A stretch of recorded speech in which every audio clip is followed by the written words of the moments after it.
Breakfast tacos are utter simplicity, but if you want to get them right, there's a few things that you need to know. I'm going to show you how.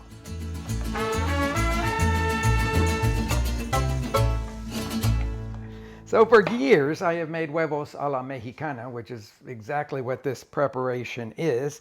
And I didn't realize that you could call it a taco filling. I just scooped it into tortillas and maybe splashed it with some salsa and then made, well, I guess what you'd call a taco. But then when I went to Austin, Texas, they make sort of an art form out of breakfast tacos. And basically it's just huevos a la Mexicana, sort of souped up and specialized for different people. And so I'm going to make what I think is just a really great basic version of it and talk to you about how you can soup it up if you want to do that. But I'm kind of partial to just the basic one.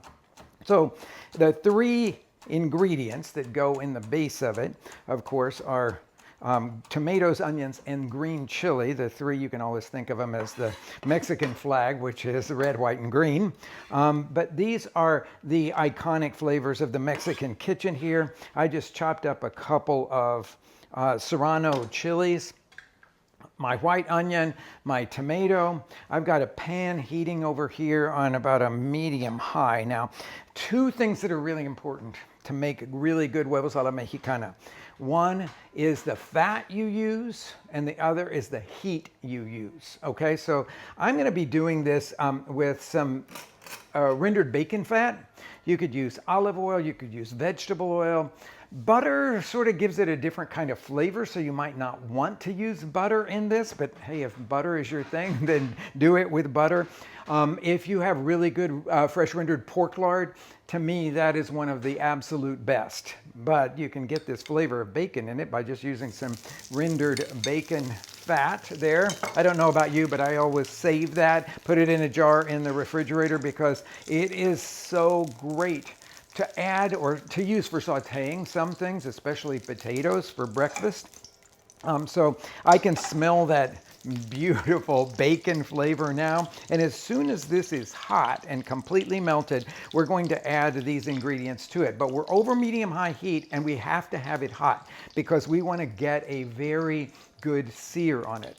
Now I've cracked 8 eggs into this bowl, but I have to show you this. How often do you crack 8 eggs and 2 of them are double yolked? You have to come in and look at this thing because this one and this one are double yolked eggs. Now, the eggs that we use at our restaurants all come from a local farmer, and so you're more likely in that situation to get double yolked eggs. But I thought this is a really special time here. Okay, I'm going to measure the amount of salt that's going to go into these 8 eggs. I'm going to put a teaspoon of salt. Usually for every 4 eggs, it's a half a teaspoon of salt, so which I pulled out the half teaspoon, so I'll do 2 of those.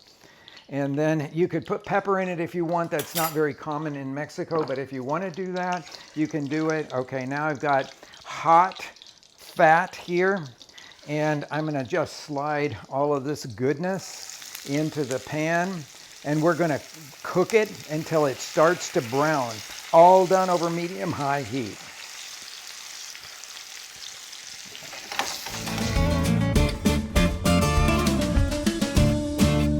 This has been about 6 minutes, and I think it's looking really nice. You've got to reduce all the water out of those tomatoes, and so that's why it takes a little time, and you want to get some color on the onion, not just to get it to that sweet softness, but to get some browning going on in there. Some people might like to throw in a little bit of garlic at this point. Feel free to do that. I'm going to beat the eggs with the salt, not putting anything else in them.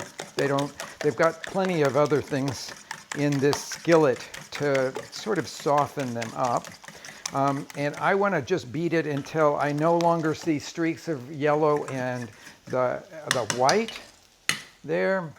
And then I'm going to put them into the pan. Now this is the point where you have to make your decision. Are you going to do the fluffy high heat scramble or the creamier low temperature scramble? I tend to always go toward the low temperature scramble, but I will tell you, like in culinary school, they only teach you the other version because in a lot of restaurants, you're just working really fast. So you do the really high temperature. So I'm going to turn mine down, but remember, it's going to be a hot pan that we're going into here. So it's going to start off kind of hot, but then since I turned the temperature down, it's going to go into a slower scramble. Now, I'm working in a nonstick pan, which is what I really recommend to everybody to do. It will make your life so much easier at the end. A 10-inch nonstick pan is one of my go-to things in the kitchen. And you'll notice that what I'm doing is starting around the outside of the pan like that and sort of pulling toward the middle. And I'm just going to keep doing that until I get the eggs done as I like. I like them to be soft. So I'm going to stop before they have fully cooked through. And I always recommend this to everybody. There is heat in this pan and it will continue to cook the eggs for another minute or so after you've turned the heat off. So I always recommend stopping before the doneness that you really like.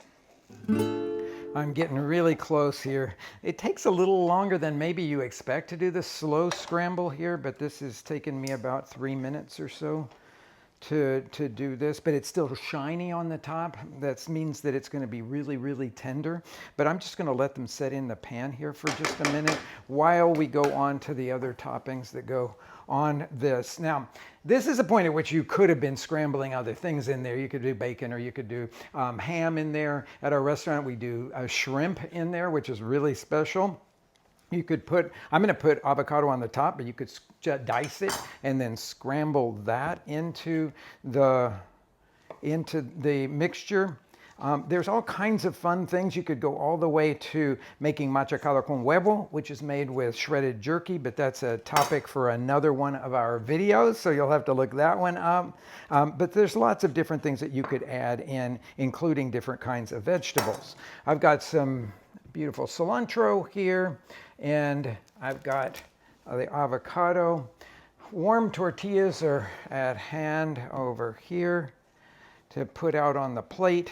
I'm going to show you how I like to do these guys in the very traditional Mexican style, which is to spread the tortillas out on the plate. Take a spoonful of eggs to go onto each one. I mean, it sounds like I'm making something real big and special out of this, but these are just scrambled egg tacos. But I will say what to me makes them so wonderful is the avocado, cilantro, and salsa that you could put on each one of these things. And I always like to serve those separately so that everyone can have an opportunity to put them on as much as or as little as they like. We've got our leaves of cilantro to just lay on top of it. And I don't like to chop it so much for this, but you could chop it if you like to have the distribution a little different, but I like big mouthfuls of it.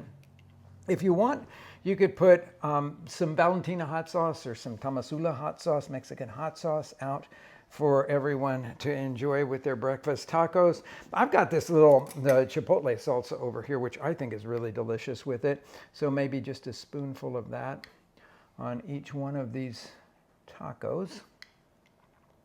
And I got to shut up now because I want to dive into those things. Man, this is, honest to God, one of my absolute favorite breakfasts.